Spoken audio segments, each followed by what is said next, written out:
Hello everyone, my name is Kirti Rana. I'm a chess player from India with a FIDE rating of 2027 and I'm a regular player in the league chess with rating about 2400. Today I would like to analyze one of the classical game played by Garry Kasparov and Ivanchuk. Vasily Ivanchuk was a very popular and creative player in 90s and he's still active today also. So I want to see one of the fascinating struggle between the Kasparov and Ivanchuk. So let's start with the game. So in this game was played by Kasparov from white side and Ivanchuk from the black side. It was played in the Linares tournament in the year 1994. So let's quickly go into the game. So here Kasparov started the game with d4. So he went with the queen pawn opening. And Ivanchuk played knight f6, c4, c6, knight c3, d5. So this has entered into Slav variation. Knight f3, e6, and bishop g5. So from Slav it has got transformed into Queen's Gambit. And from here, in this position, Ivanchuk played a very adventurous move, d into c4. So this is going to be the Botvinnik variation of the Queen's Gambit, or you can say semi-Slav. And this is going to lead to some extremely complicated positions with a very sharp lines originating from this. So Kasparov probably he was anticipating this and he played straightforward move e4. So he's keeping a threat that pawn is going to come to e5 and keep this by using this pin he want to win the material. So Ivanchuk played b5. He didn't worry much about that. Instead he focused on supporting this pawn and e5. So it seems like black is in some form of trouble because this pawn is attacking the knight and bishop is pinning the knight. So knight is immobile. However, it is possible for black to get out of this pin. h6, bishop h4, g5. So this pawn push comes and removes the pin. So here white makes a temporary knight sacrifice with knight g5, h into g5, bishop into g5. So anyway, white is going to regain this knight. Knight d7, e into f6, and bishop b7, and g3. c5, so this is a discovered attack coming from the bishop. Bishop is threatening the rook on h1 here. So it is necessary to play d5 in this position. So up to this is all opening theory, nothing new about this. In previous games, players from the black side played something like queen b6. Okay, so that was one of the popular move. And here in this position, Ivanchuk came up with a novelty, that is knight into f6. So in 1994, it was a novelty. So here white responded with normal moves like bishop g2. So Kasparov was focusing on the development of the pieces instead of grabbing the pawns or anything.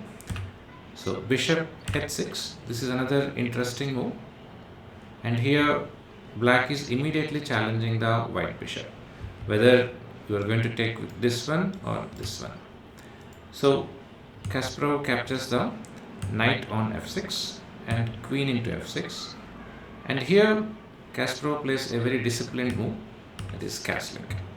So he doesn't go for this knight into b5. He doesn't go for this kind of pawn hunt here because this will lead to some unpleasant positions. So queen e5 check, and you have to play something like queen e2. And after this exchanges, this is going to be fine for black. So Kasparov avoided these complex positions, and instead of going greedy for the pawn, he just castled his king and finished his development of the pieces. He was focusing mainly on the development of the pieces.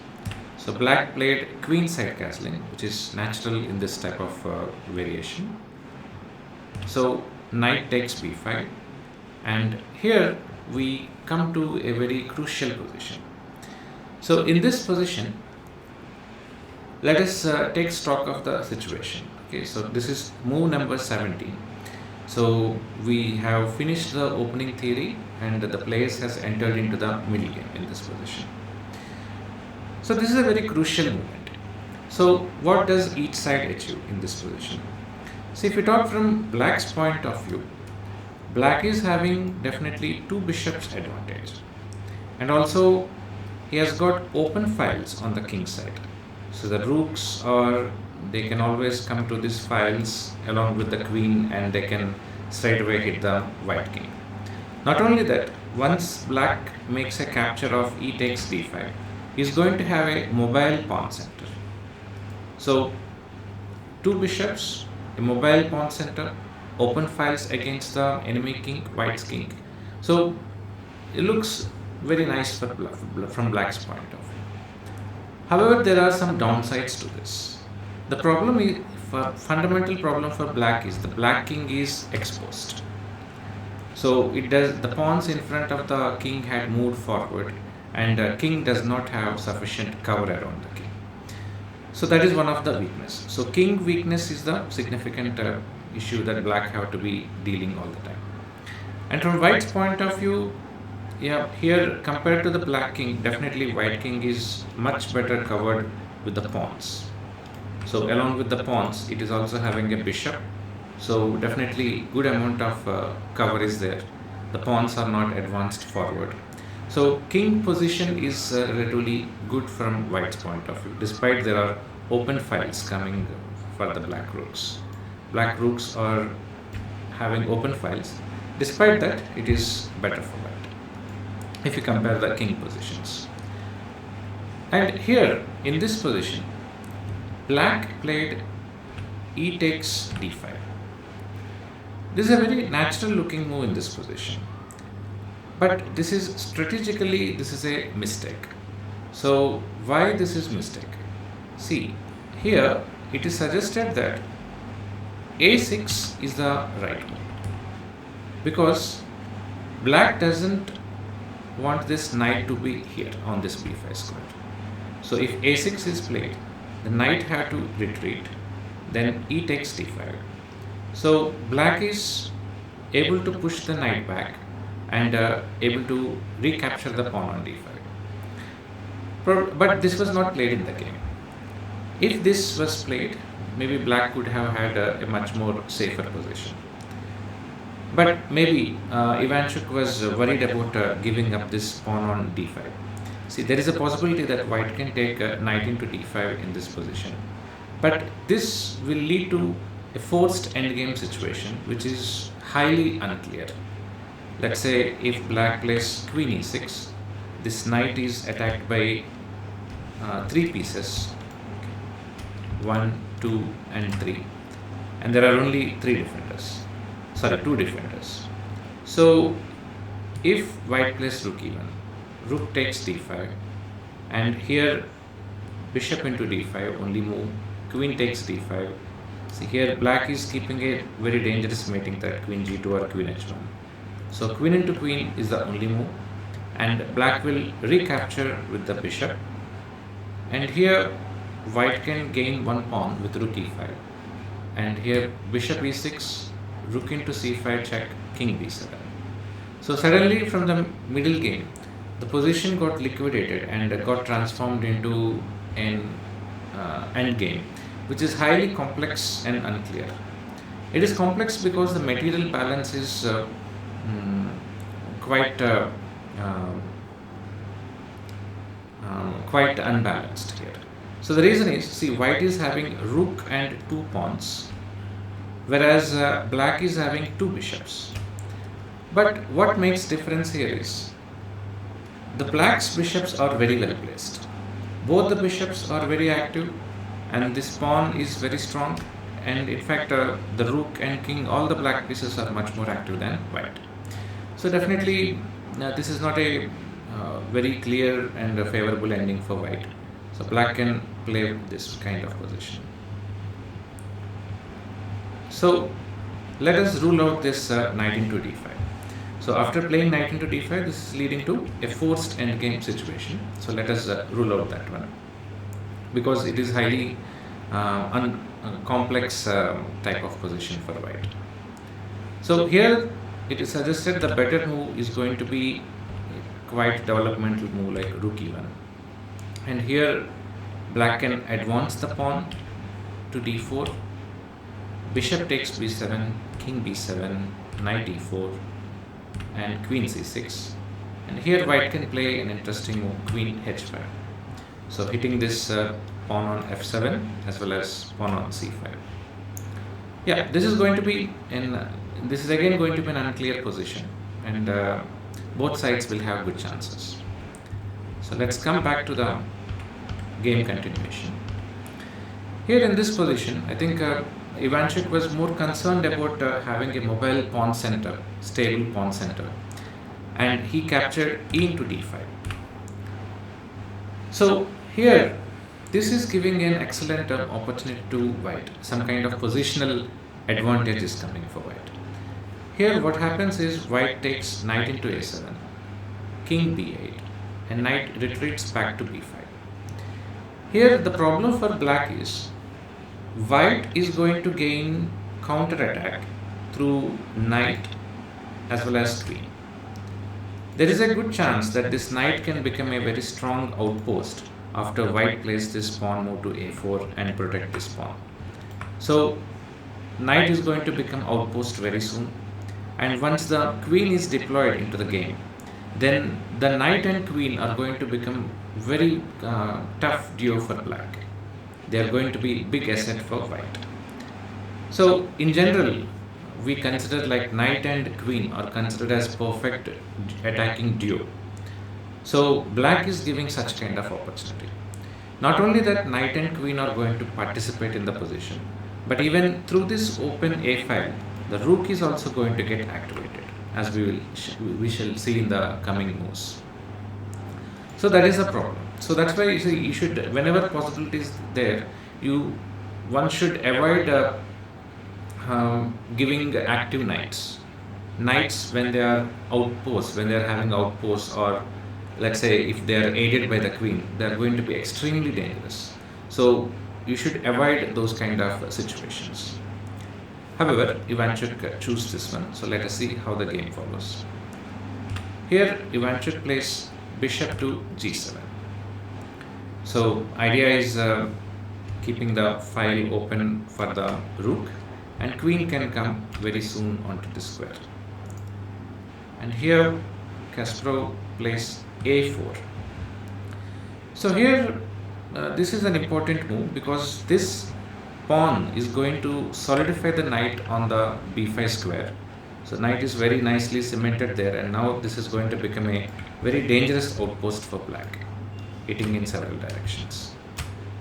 Instead, if white plays something like queen a4, which is a very natural looking move in this position to keep a threat to check on a7 followed by capture on c5, black can easily refute this with queen a6. Now this is going to lead to exchange of the queens, and definitely the endgame will be in the black's favor despite white is pawn up, because after queen takes queen, bishop takes, and black is going to have double bishop advantage with very active rooks, and most importantly this pawn is going to be extremely dangerous for white to manage. So queen a4 is going to be a kind of premature attack. So that's the reason Kasparov placed a4 in this position. And here black plays queen to h6. So here comes a mating threat. Rook and queen together are keeping a mating threat on h2. So h4 is necessary. And here black plays a very straightforward move, that is bishop to f6. And here this is again, we should consider this situation and understand the nitty-gritty details of this. So let's evaluate the position for a moment. Here if you notice, the black's attack is coming very quickly. The bishop has come to f6, and the immediate threat is bishop into h4, pawn takes h4, then queen takes h4, and the queen is coming all the way up to h2. And even this rook can be easily employed into the game. d4 is coming, and the bishop is going to strike in this direction. So that is the very, very straightforward plan that black is having.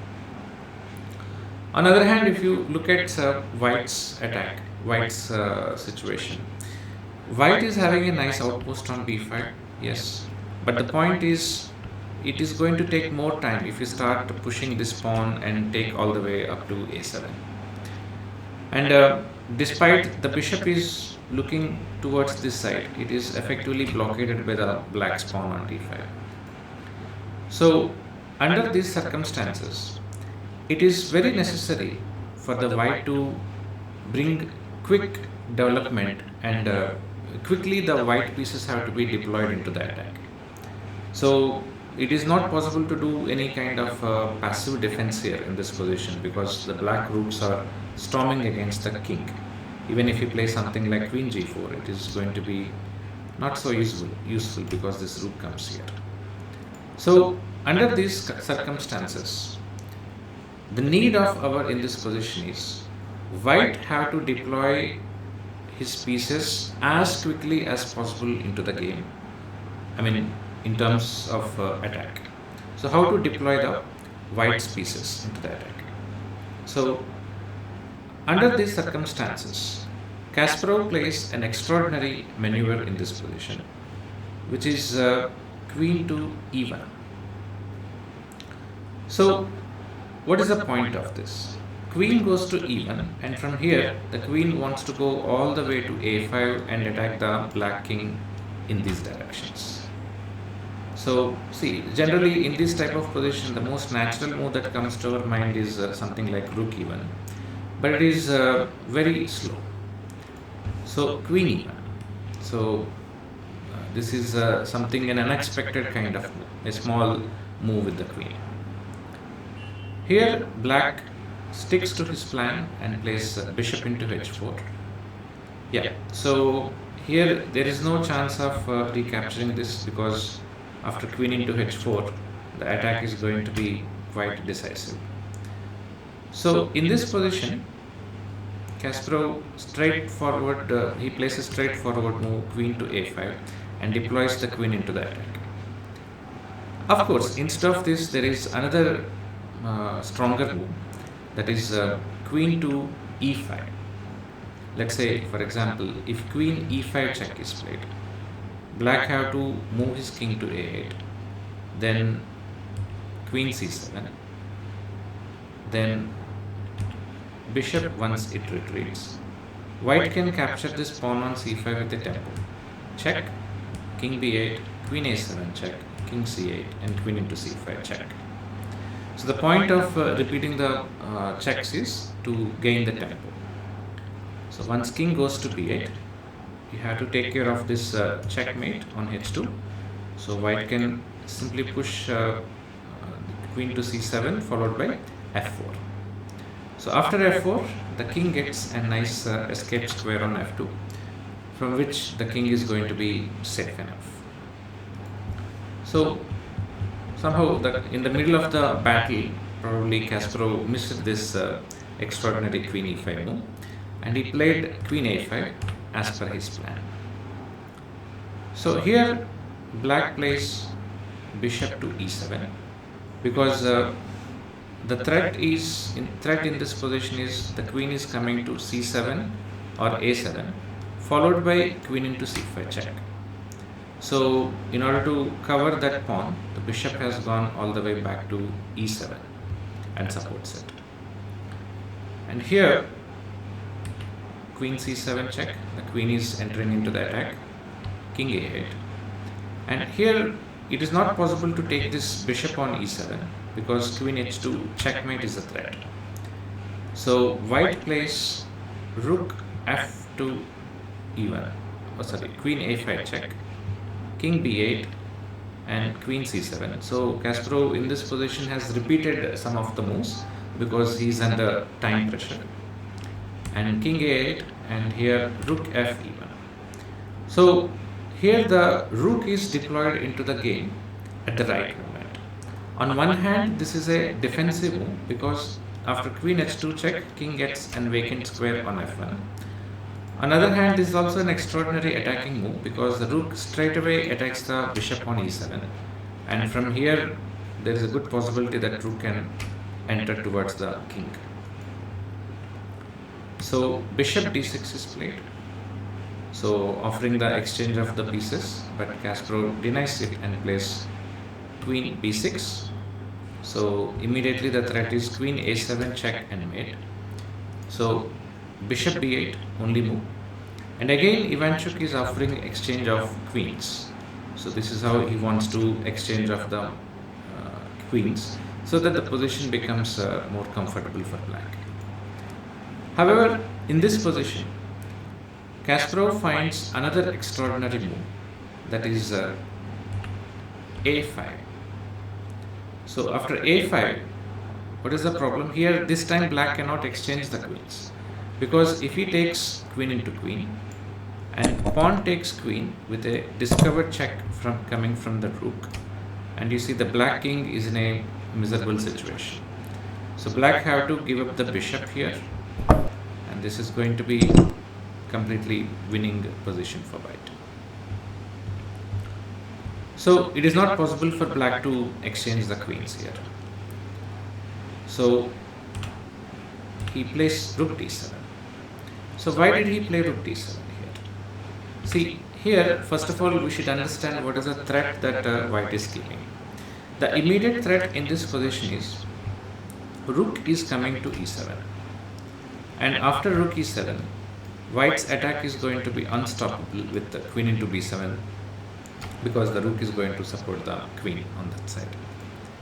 So let's see, for example, if black makes some mistake in this position, let's say instead of after a5, if black plays something like queen to c6, in this case this is going to be disadvantageous to black, because white can straight away play rook e7, and still the threats are going to be continuous. So let us say if black plays rook e8, then white pushes this pawn forward to a6, and you see this is going to be dangerous attack for black. Notice here the white queen is hanging, white's rook is hanging, but black cannot capture either of them, because if queen takes queen is played, then pawn takes bishop, and this is discovered double check. So pawn is checking the king, and same time rook is checking the king, and this is instantaneous checkmate. There is no defense against this. So instead, if black plays rook into e7, then white plays a into b7 check, and again double check and mate. So this is highly unpleasant for black. So under these circumstances, Ivanchuk realized that rook is coming to e7, and that's going to be quite dangerous, and he plays rook d7 in order to stop it. So idea behind this is prevent the white rook from coming to e7. Now it seems like black has defended everything quite appropriately. It seems like Ivanchuk plugged all the holes in the position, and it seems like black is holding the position. And again, black is having sufficient counter-attack also in the form of queen h2. But under these circumstances, Kasparov plays an extraordinary move that completely destabilizes the black's position. So try to take a pause and try to find out what could be white playing.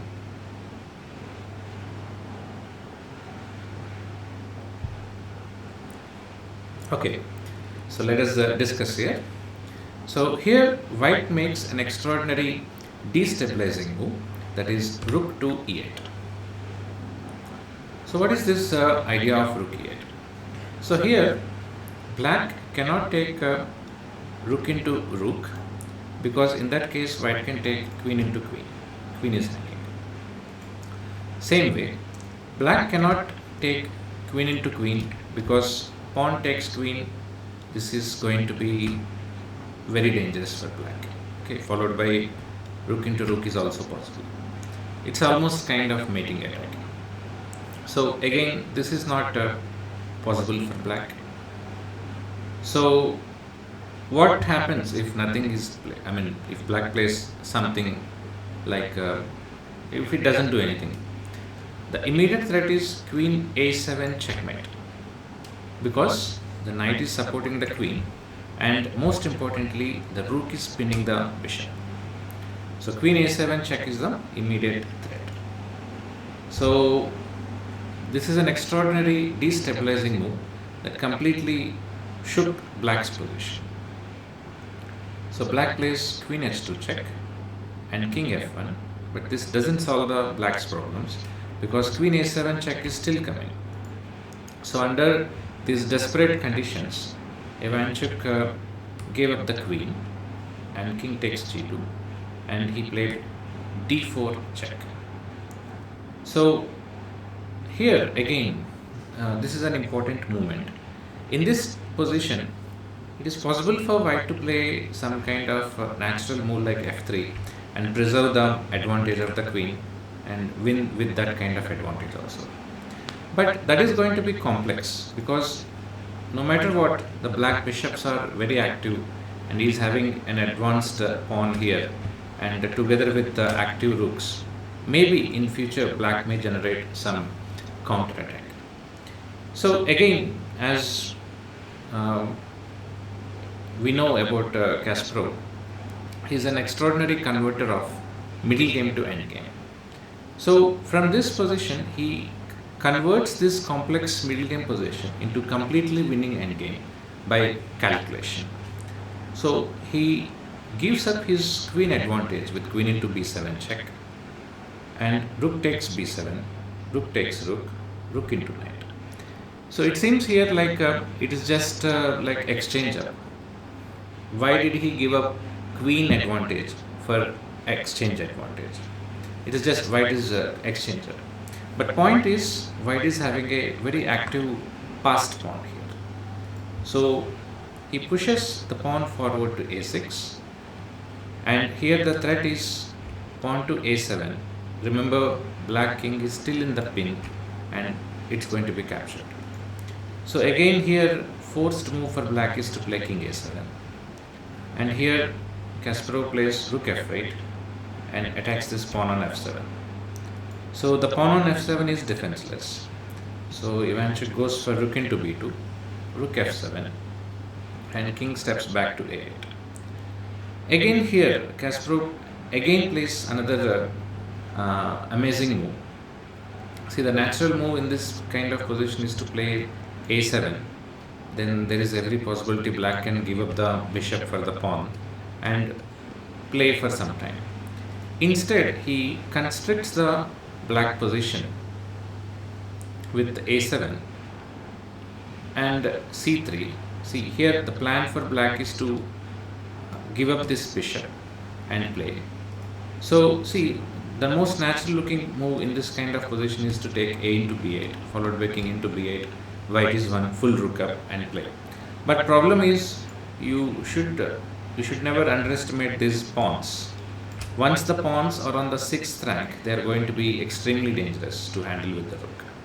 So in this position, Kasparov finds another amazing move, that is rook to f8. So what is the point of this? Now the bishop cannot move anywhere because there is a pin, and white wants to recapture this bishop with the pawn, and that's going to be a discovered check, double check, and that's mate. So probably only way for black to get out of this situation is play something like king b7 and a into b8 queen. So this is completely lost. So in this position, after rook f8, Ivanchuk had resigned in this moment. So rook f8 is a very nice constricting move that takes the bishop and same time promotes the pawn. So that's how it ends. So this game is a good example of how to make use of the knight's outpost. So let us say, for example, in this position, white had got this nice outpost for the knight, and this is a good example of quick development of the pieces. So it's a wonderful tactical game between Kasparov and Ivanchuk. So thank you all. If you like the video, please subscribe.